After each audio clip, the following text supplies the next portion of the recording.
আলহামদুলিল্লাহ, আমরা এই যে ফ্রেশ হয়ে আমি আর বড় ভাই একসাথে লাঞ্চ করতে বসলাম। বাঙালি খাবার খুবই। খাবারের এগুলো তো মেনুগুলো তো হ্যাঁ, কি কি দিয়েছে? আপনি তো বলেন।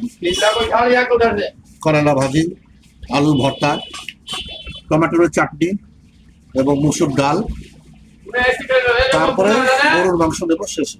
ও বাবা ওরা এসেছে দিব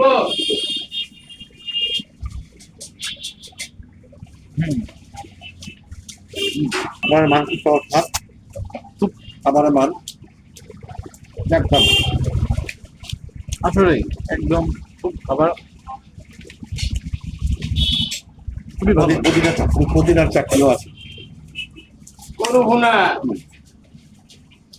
দুটো দেখো, डब्बा लगा प्लेट नहीं लगा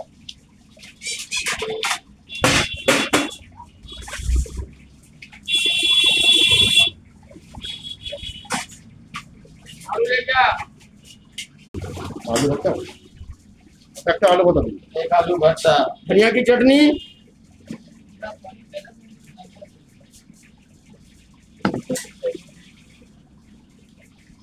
एक आलू भरता